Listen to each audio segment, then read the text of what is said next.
Uh, hey everybody, it's Robert, and today we're talking with my friend Paul Hudon. I need to ask you, is it Hudon or Hudon? You pronounced it correctly. Hudon is Oh, right. I just wanted to make sure I got that right. Um, Normally when we do these talks, it's dealing with people who work with tarot cards. You do not work with tarot cards, but I wanted to talk to you anyway. Your books are pretty incredible. Thank you. I've gotten a chance to read one of them. How many books have you put out? I've put out three. Just recently, in April, I published my third book, so that's quite exciting. Okay, which one was that? So it's here. There's a picture of it. It's titled "Abundance to Zen: Wisdom for a Fulfilling Life," uh, and it's interesting. I'll give you a little brief history, brief description. I each letter of the alphabet is a chapter, and within each chapter are four subchapters uh, with subjects starting with the same letter. So in A, there's abundance, accountability, associates, and authenticity. And I go through the whole alphabet that way. But no mini chapter is larger than 2 pages. So the whole intention is for you to just pick up the book, open it anywhere, read the 2 pages, and be inspired, before you go to bed or before you go off to work or in the middle of the day, and just open it up anywhere and read it. And so it was a lot of fun for me as a writer to write, and it was challenging to go through the alphabet and find subjects that pertain to the life we want to live. And so it came out in April, and so I'm really excited by that. How did you start? Um, what made you decide to start writing? Um, uh, there was a time in my life when I would ignore my intuition, and bad things would happen. I'd wind up in the emergency room, or I'd crash my motorcycle and things like that. Um, and I wanted to know why I had this cycle. And so I was reading a lot, trying to figure out why, reading a lot of books. I was meditating and I was writing in a journal. And then I realized that, boy, there's an intuitive voice inside of me that I had been ignoring my entire life. And once I really tapped into that intuitive voice, I realized that what I was learning from my intuition, other people, I needed to share with other people. And so that's when I started writing books. Okay, what was the what was the goal when you started writing? Um, it's interesting as a writer, for me, as I write, um, I go through it too. So you just finished reading one of my books, and the way that book is written, it's written in question and answer form, and I genuinely wanted to know the answer to the question. And I want to live out because I want to live to the best of my ability, and I want around me to live to the fullness of who they are and the best of their ability, and live honestly and truthful with themselves. And so when I write, it's almost like it was therapy for me, uh, to write these books, and to go through them and learn from them. Intuition is my bread and butter. That is, Yeah, yeah. intuition is what I deal with on a daily basis as a tarot card reader. Hmm. Not everybody reads tarot cards. I'm assuming that you don't read tarot cards. No, I do not. What is the main,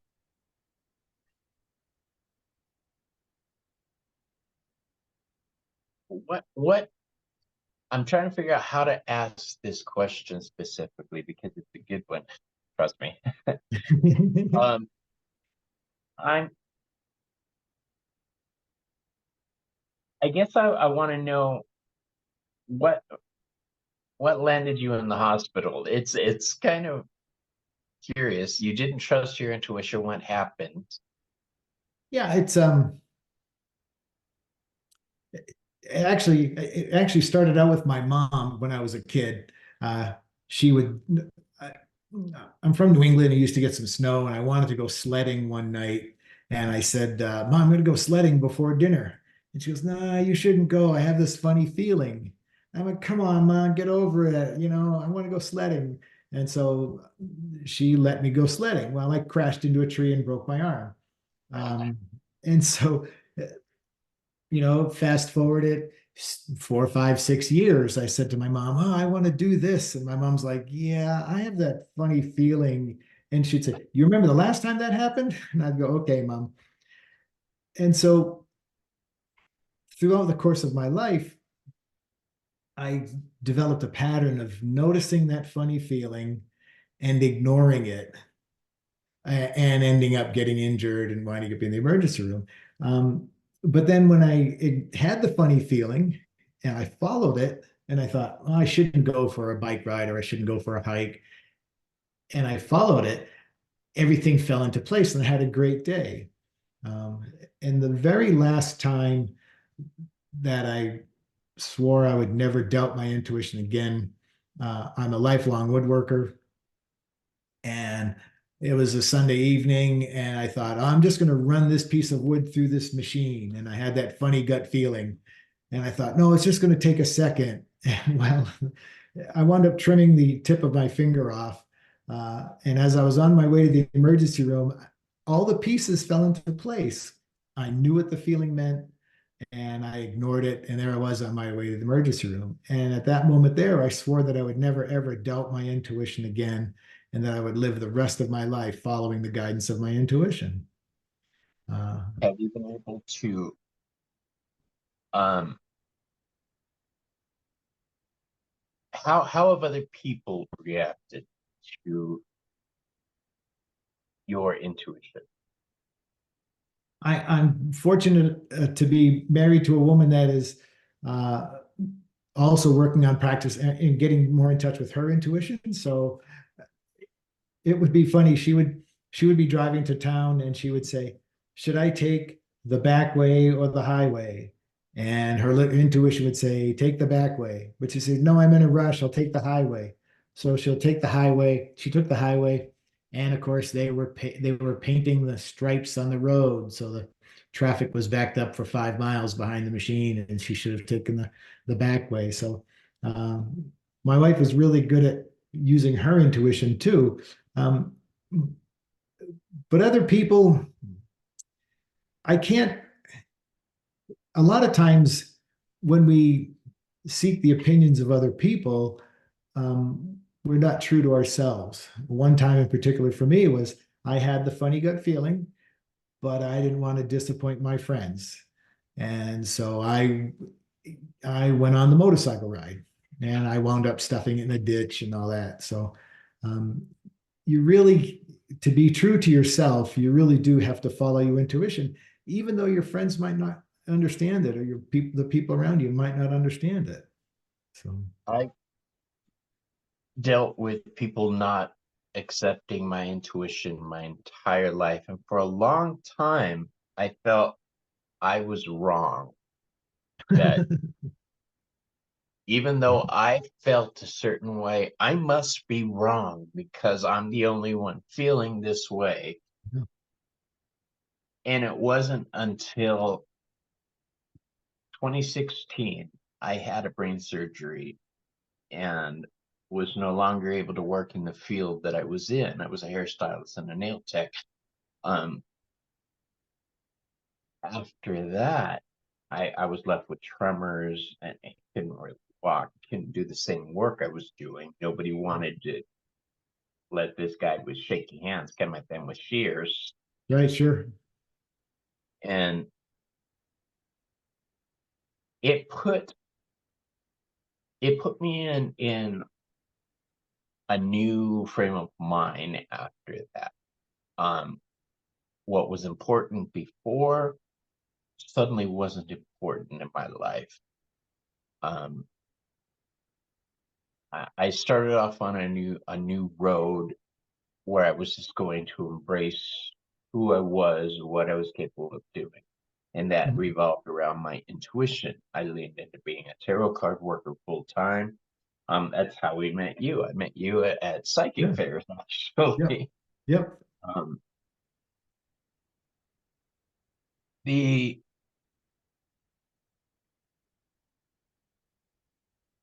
I'm thinking back on all the times I wasn't able to listen to my intuition, and it got me in trouble a lot Mhm. of times.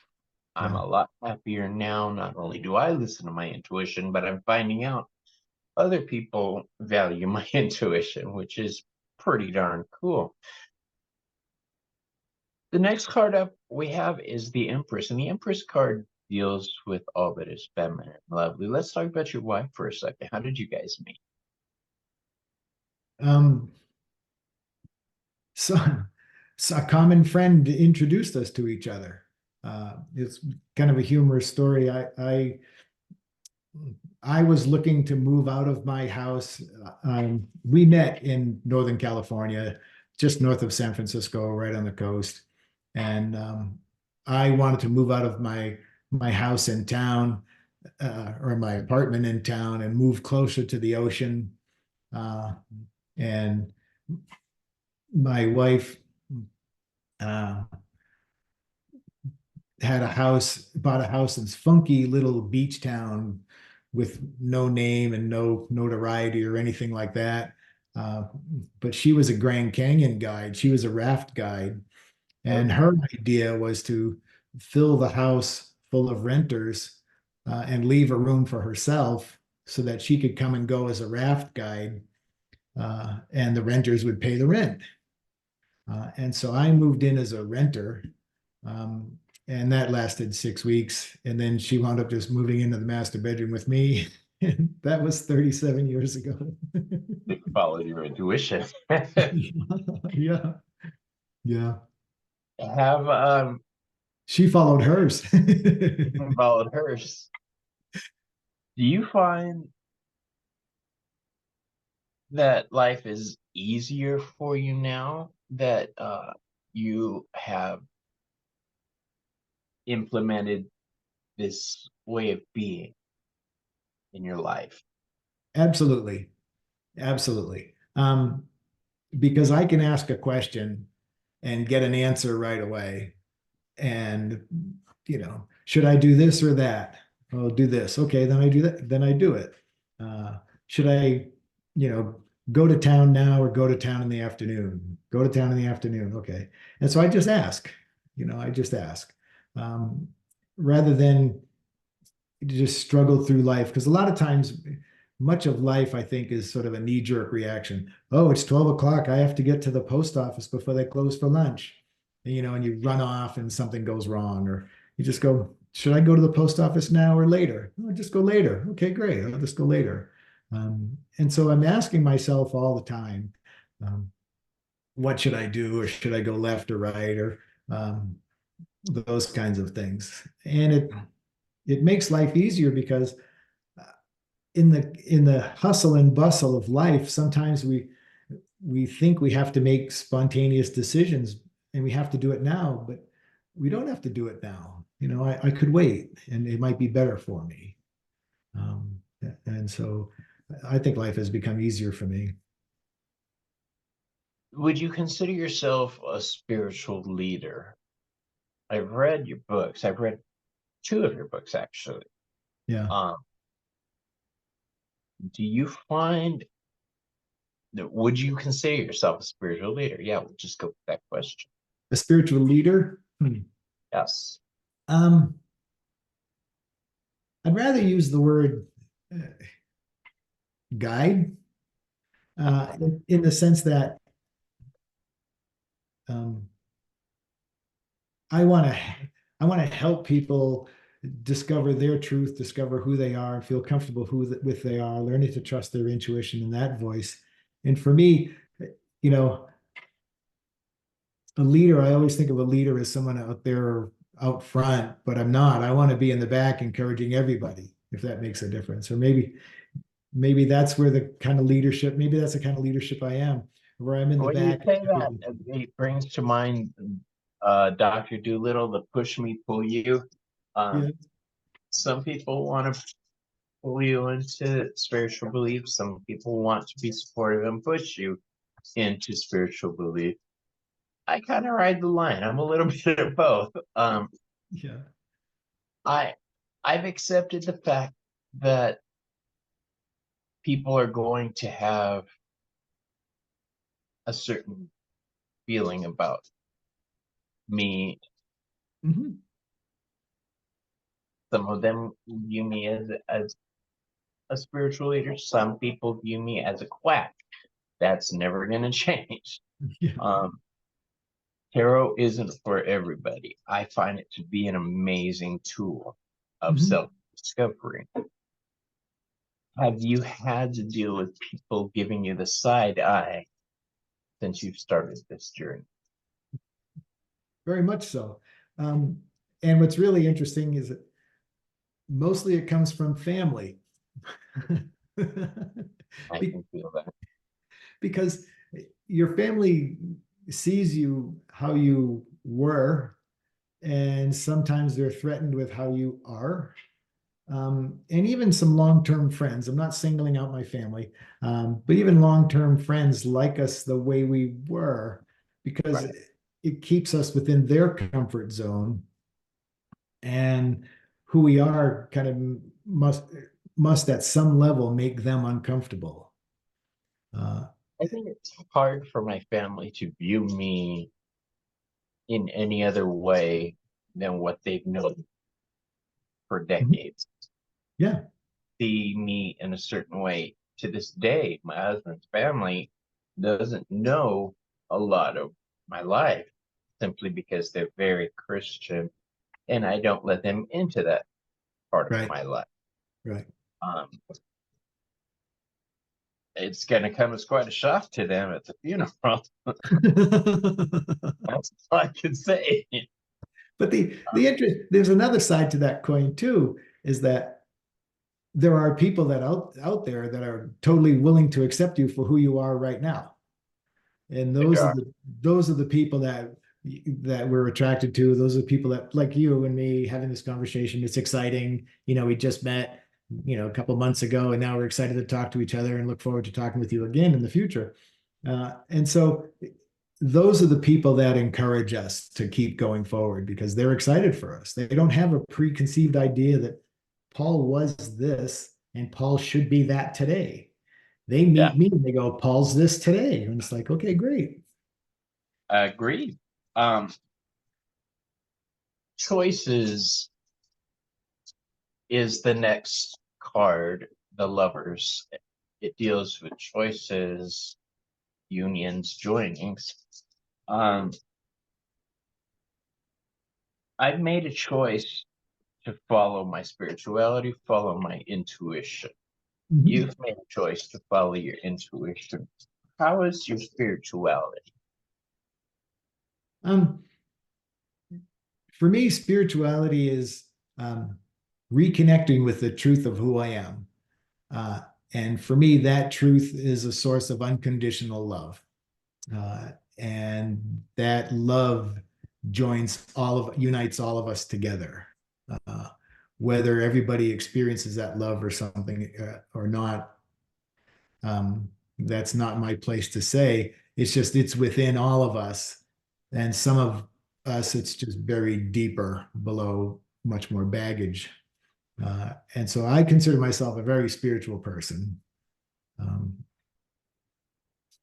Would you consider yourself somebody who is aggressive in certain areas? it's interesting. I was a carpenter for 38 years. And so at times I have been aggressive, I mean, with other carpenters and getting things done. And some of that I've tried to give up um, because I don't enjoy being that person. I don't enjoy having to force people to do stuff, but it is within me, and it's something that I know um, I could access if needed. Uh-huh. if that answers your question. It does. The reason I brought that up is because the card, my husband has turned off the lights. The card in question is the Chariot. The Chariot deals with moving forward, aggression. Um, it also deals with control. Have you ever had to deal? Let me rephrase that. I know what I want to ask. I'm trying to find the right way to ask it. Um, it's a card of cancer and emotion. What was the hardest thing to learn to control when you started on your path for yourself, your emotions? Um,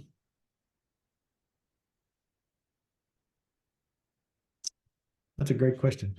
Um,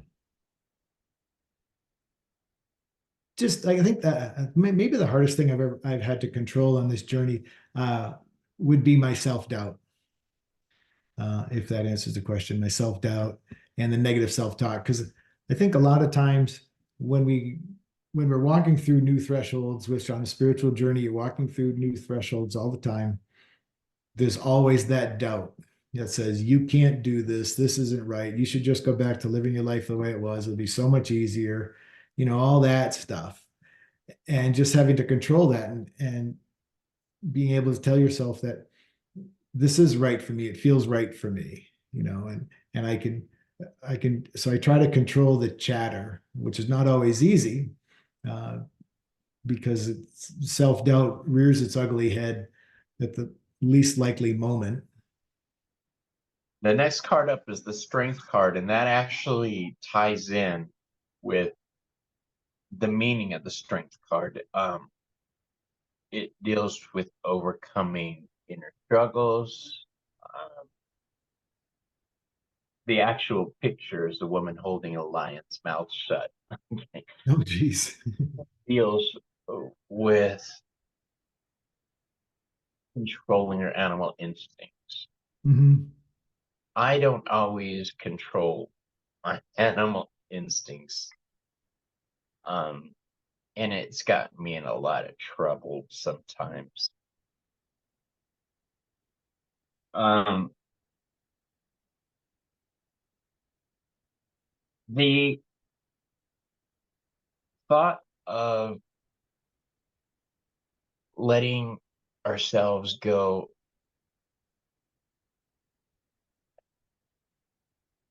No, let me rephrase this question. I had a bunch of questions and then I realized my mistake. I put them on my tablet, which is what I'm filming off of. And I didn't do that right at all. Okay. When you look inside, what is it that you're battling most? um, I think it's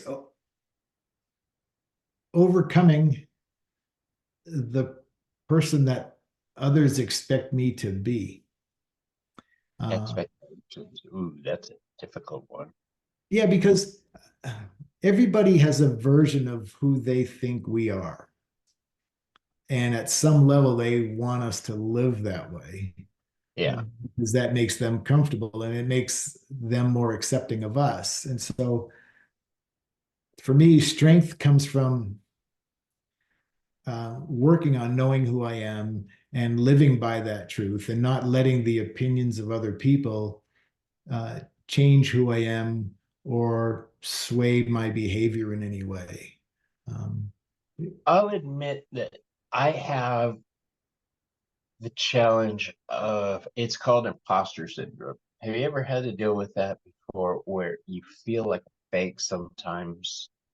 I deal with this and I've talked with another friend of mine who is a very successful artist, but even he says he deals with this imposter syndrome where he sits down with other people to talk and he's like, oh my God, why are they including me?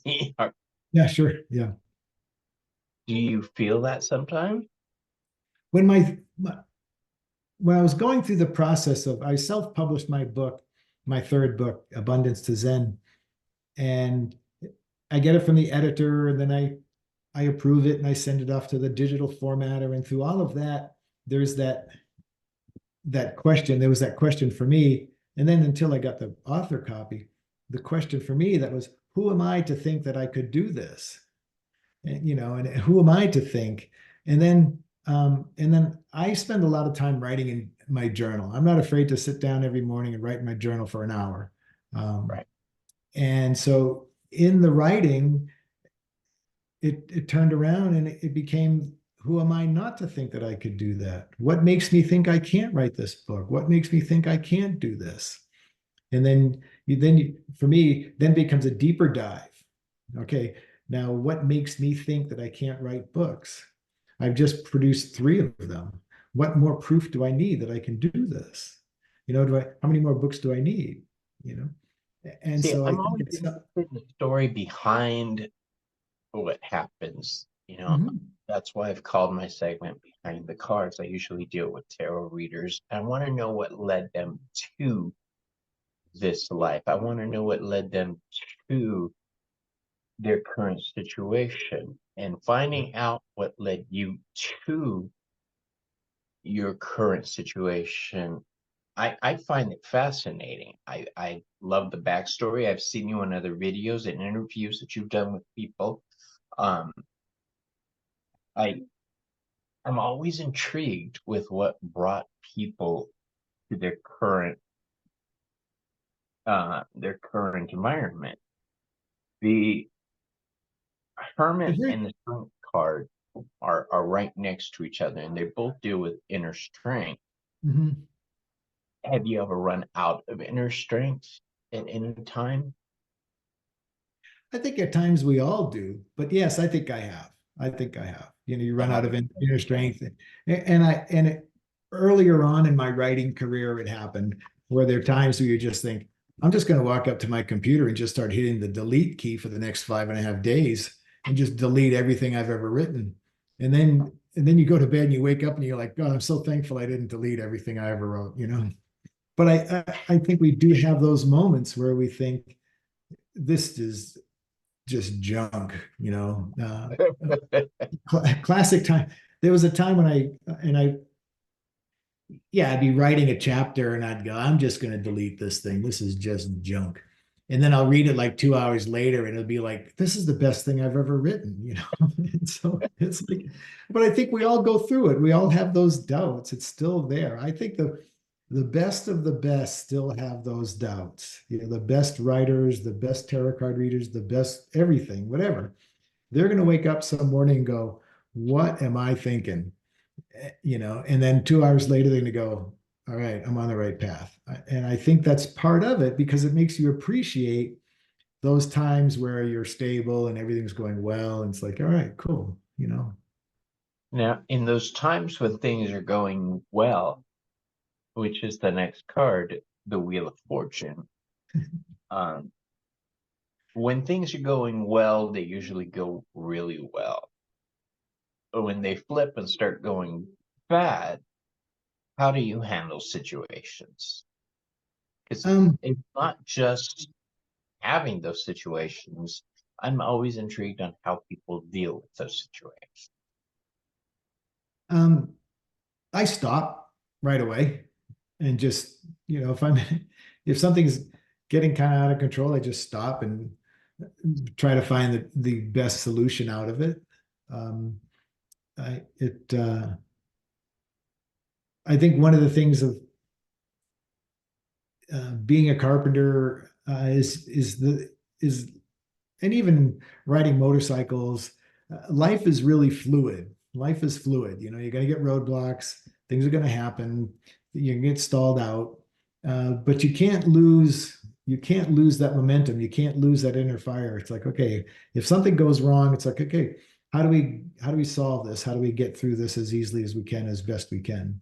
Uh, and sometimes for me, I'll sit down and I'll write, or I'll just sit down. I'll just talk with my wife about it. We'll just talk it out.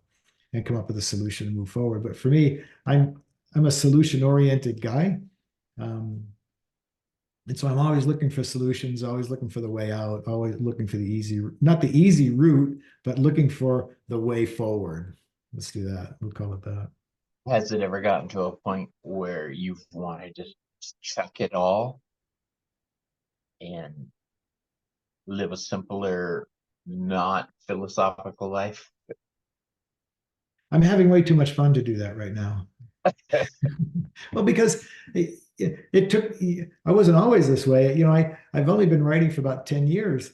And so for the first part of my life, you just woke up, went to work, got home from work and did whatever you did and woke up the next day and did it. And I always read and I always wrote in a journal, but um, I sort of enjoy the life I'm living right now. Actually, I very much enjoy the life I'm living right now, where I get to think a lot and read a lot, read a lot of really deep books and write about it and contemplate it. I'm fortunate.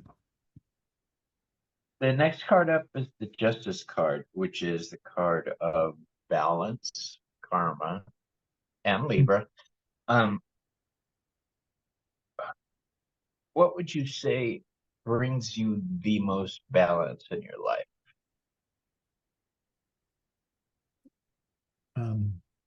I'd have to say, right off the top of my head, the first thing that came to mind would be my relationship with my wife. Because What is your wife's name? You keep making reference to her. I know I should mention her name. I'm sorry. Yeah. Her name is Jane. Jane. Yeah, it's my relationship with Jane. She's not afraid to. We talk a lot. I'm fortunate. We've been together for 37 years, and we really look forward to many, many more years together. But we're always talking. We're always talking to each other. And so if I have a thing going on, I'll mention it to her, and we'll just talk it out. And so if she has a thing going on, we'll talk it out. And so we're always trying to maintain that balance because we want a really even keeled home life. Neither one of us go out and stomp around and get really angry or upset, but we can tell when something is going on within the other person. And so then we're like, hey, what's going on?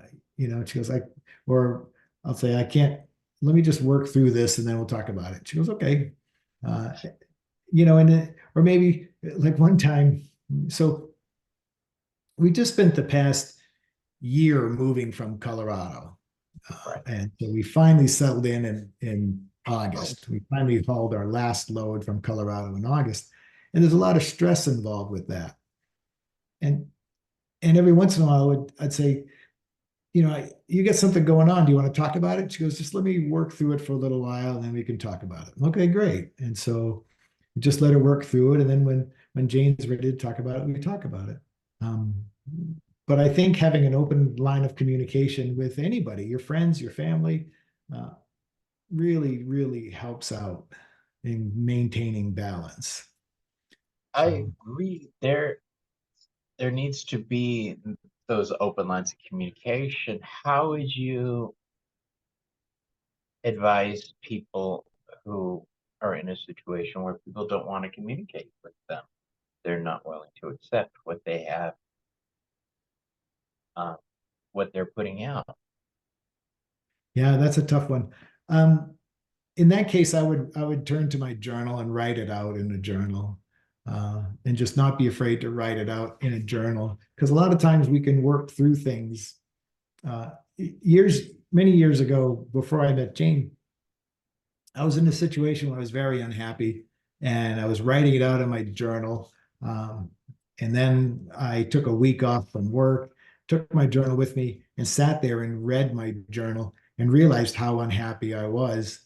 And shortly after that, really changed my life. It's like, all right, I can't live here anymore. I can't live in this house anymore. I have to move. What made you move from Colorado?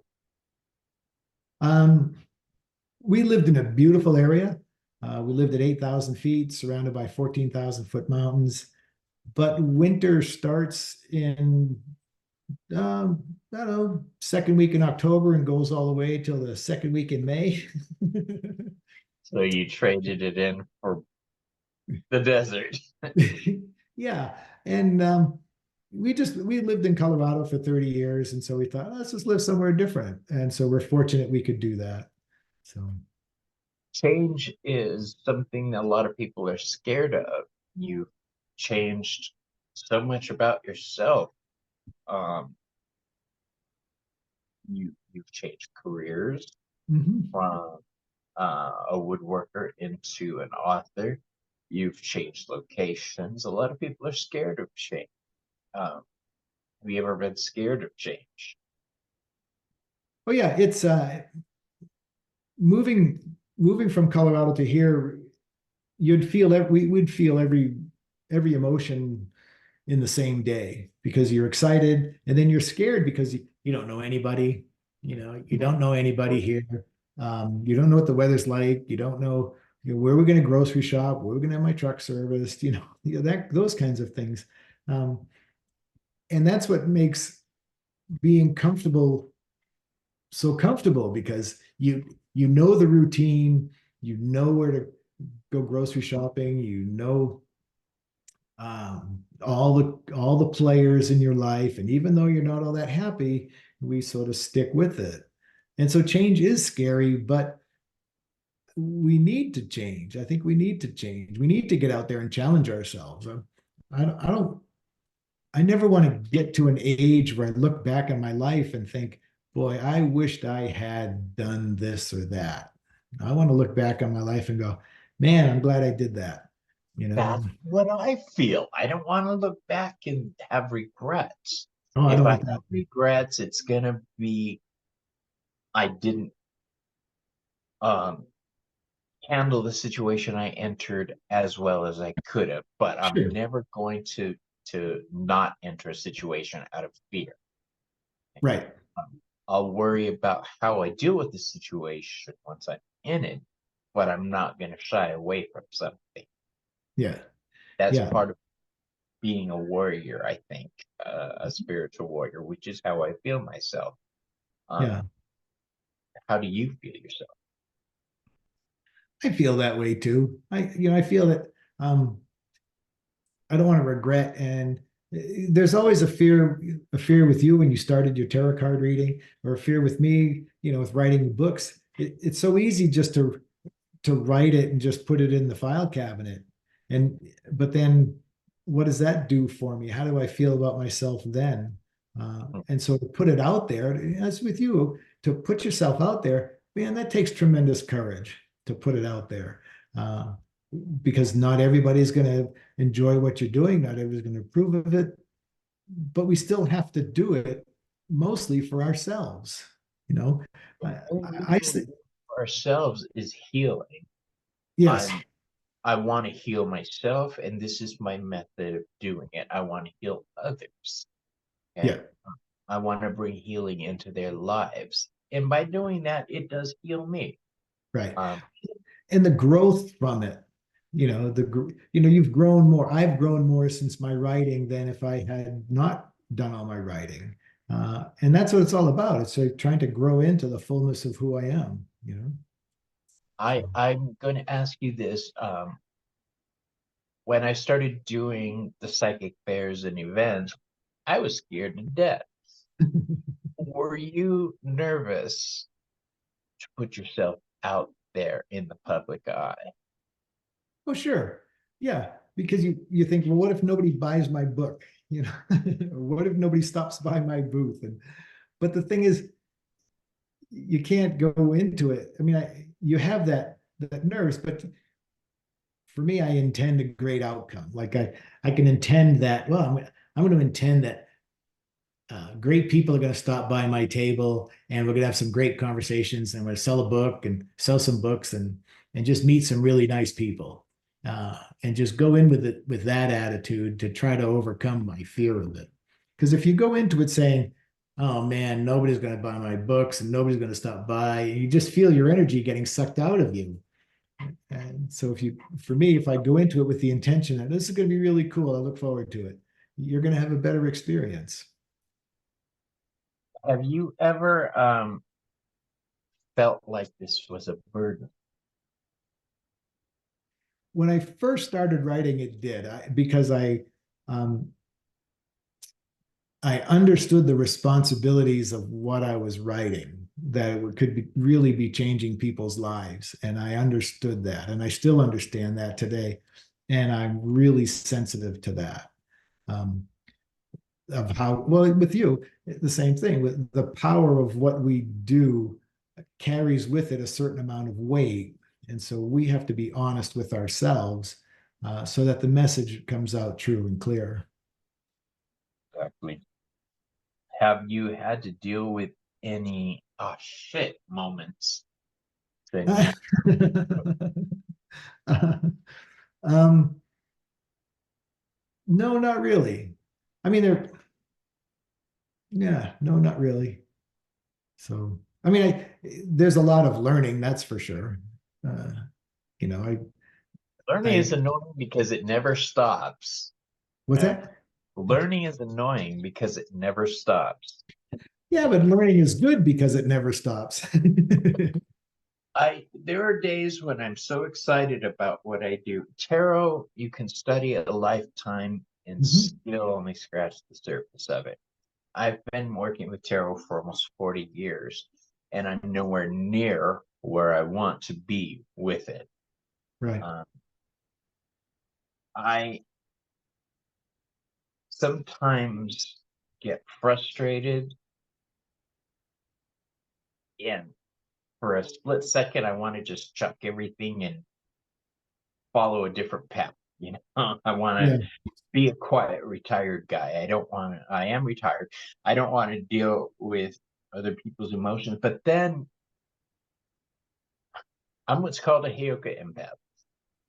I not only feel other people's emotions, I'm driven to try to fix them. Okay. I'm driven to Mhm. try to lend help and aid in some way, shape, or form. And that usually gets me into a lot of trouble because not everybody wants healing. Mhm. Um, Correct. the the tower card is the card that we're on right now, and that's destruction. Um, have you had to pick up and start over because of bad decisions you've made? Yes. On my first book, um, I had somebody help me who, when I first met them, my thought was, I'll never have this person help me with my book. And then they wound up helping me with my book because I didn't trust myself. And at the end of that whole editing process, I had to start over. And yeah, but it was a really important lesson for me. You know, I look back on it now and it's like, all right, it was a really important lesson. It was a lesson in learning to trust myself. Uh, and so with the second book, I didn't have that problem. In the third book, I definitely didn't have that problem. You know, just learn to trust yourself more and more and more. Or just learning the process? Yep, yep. The star is the next card up, and the star deals with hope. What is your main hope in life? Um, well, my hope is that everybody can get in touch with their authentic self, that everybody can live by the truth of who they are. In other words, we can shed the identities that society and our families place on us and live authentically. That's my hope. You know, and I want to be around those people, and I encourage people. And through all my writing, I encourage people to sort of get to that place where they can be authentic with themselves, because there are many people out there that are living lives that they don't like and they don't want to live, but they're doing it to make other people happy. When people start coming into the light in that way, they start living their authentic life, they're not always sure how to follow their intuition. I get this a lot. Mhm. Um, I let people know I'm here to help them bring clarity and understanding into their lives, but a lot of the times they have no idea how to go about that. Right. Um, that was a shock to me. a lot of the times I forget not everybody follows their intuition. Not everybody spends their time dissecting situations like we do and Yeah. understanding them. What? Sorry about that. Um, the I don't know who that was, but there's a lot of hidden dangers with trusting yourself. You're gonna have to face crap you don't want to face. Uh, what was the one thing about yourself that you had to face that you didn't like? Um, I had a pattern of not speaking up for myself, and because I wanted the acceptance of the people around me. And it got in a it got to the point where my only solution was to leave, because by then, um, I had done everything I thought I should do to make other people happy and accept me and all that kind of stuff, and and I never ever spoke up for myself. Because I didn't want to upset the people around me, because I wanted them to like me. Right. And then I realized that I had this pattern, and the only way for me to deal with it at the time, I was so miserable, so unhappy, was to leave. And I realized I had a pattern of that. And then one day, when I noticed the pattern, I thought, what is this pattern and why do I have it? And that's pretty much when my spiritual journey began. Uh, and as I went through it, I went through layer after layer after layer after layer. It got down to, I didn't love myself enough to stand up for myself. And that hurt. I mean, that hurt. It took me a long time to be able to say that without tears coming to my eyes. So, I feel that resonates strongly with me. For years, for decades, let's say, um, I didn't have any sense of self-worth. true. I didn't. I I come from a place in my past of addiction. Mhm. I I used drugs because I couldn't make sense of life. Um, I knew I was feeling one way, but I was seeing another. I couldn't make these parts of my life fit together, and it was driving me crazy for a long time. And it Sure. wasn't until I threw off all the trappings that said, look, this is me, and you can sit here and lie about what you're saying all you want, but my intuition is telling me this, and I'm rarely wrong. So I'm going to follow that now. Yeah. Yeah. Finding that inner strength to do that has changed my life. Every Totally. aspect of my life since I've decided to follow my intuition has improved. My home life is better. My business life is taking out wonderfully with my readings. I'm not hiding my light anymore. What is your advice to people who feel they have to hide their light? Um, well, at some point, it's going to manifest itself in some kind of illness or injury or something like that. Because if you continue to just scrunch it down, scrunch it down, scrunch it down within you, at some point it's going to explode in some sort of thing, whether it's a physical illness, a mental illness, or a breakdown. And so it's you owe it to yourself. People owe it to themselves to do what they can to live truthfully within themselves. Um, but I think you see a lot in uh, people who figure, well, I'm going to sacrifice this aspect of my life because I have to raise kids. What a beauty cat. And keep crawling at my leg, scratching me. So I thought I'd pull her up. What a beautiful cat. Yeah, so I think people, we figure if I throw myself under the bus, they'll like me, but they don't like you. So I'm going to throw myself under the bus one more time, one more time, one more time. And next thing you don't know who you are anymore. You look in the mirror and you have no idea who you are. And Yeah. so it's hard work to get back to that place. But my advice is that deep within you is a source of unconditional love that loves you no matter what. And the idea is to get back to that source of love, and that is who you are. It's like, You say get back. Some people have never found that in the first place. So getting back to it is something they can't do. They've never been there. well, we're born, babies understand that unconditional love until you're probably about 3, and we're kids, we're always smiling, we're always playing, we're always happy. And then, Robert, if you're quiet in the grocery store, I'll give you this bag of potato chips. So we change who we are to please people. Oh, if I sit here quietly, I get a popsicle from my father because he doesn't Right. want to hear me, or whatever. And so getting back to it is, we experience for a brief while in our physical body, but I think we give it up because we change who we are to please other people. The next card up is judgment. Judgment is a call to action.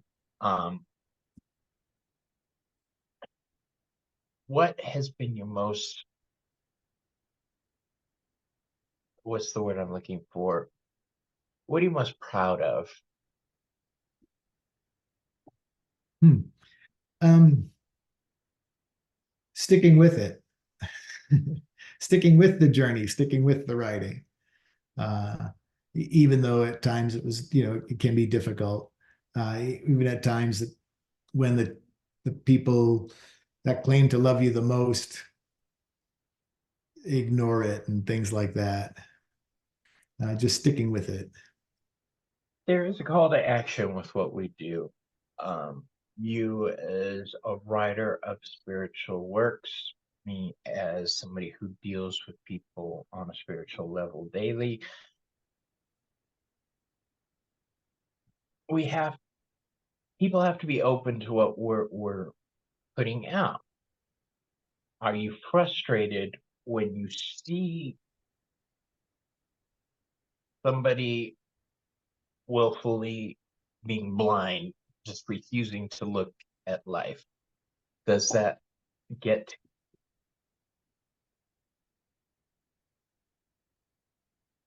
Hmm. I want Everybody's on their own journey and everybody's experiencing life differently. Uh, and the best I can do is, it's the old story of, just plant the seed. The best I can do is plant the seed and let them percolate on it, let them think about it for a little while. I can't allow my emotions, my emotion of frustration interfere with my life, because it would be their frustration. If I present something to somebody and it doesn't work for them, that's not a reflection of me. That's a reflection of where they are, emotionally and spiritually, and knowing that at some point they'll get to a place where it works best for them. It would make me so happy if the world was able to be in touch with their inner selves. That's just Mhm. not the way the world works. Um, I'm saddened by the starting point. I believe we should all start off from a point of spirituality. The world doesn't start off that way. They start off from a point of practicality, um, Right. which I can understand. I don't like, but I get it. The world can be restrictive, which is the last card, the world. It deals with restriction. It carries the energy of Saturn. What has been most restricting for you? Hmm. Um, Thinking that my life has limitations. I like that. Because really we're really unlimited in what we can do, because um, Yeah, so I started wearing glasses when I was 5. Now, this is probably 1963, okay? So I started wearing glasses when I was 5.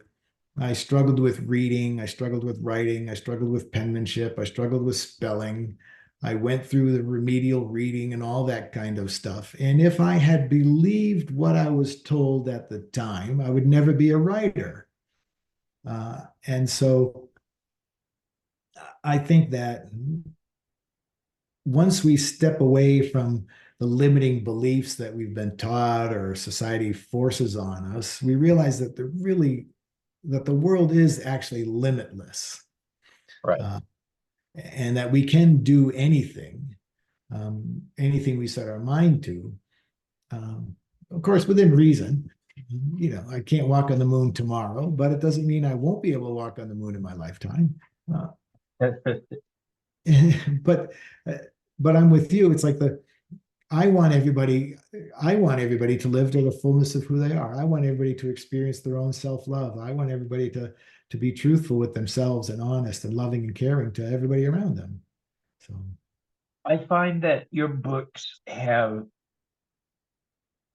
encouragement in them. Every page, I find them thank you. encouraging. And I fully encourage others to check out your books. Would you be willing to come back and talk to me another time in the future? Absolutely. This has been really enjoyable. Wonderful. For today, we're going to go ahead and call it. I want to thank you, everybody. Check out paulhudonauthor.com. And I really love your books, and I want to thank you, Paul. Thank you, Robert. It's been a pleasure. All right. I'll see you guys on the next video. Bye-bye.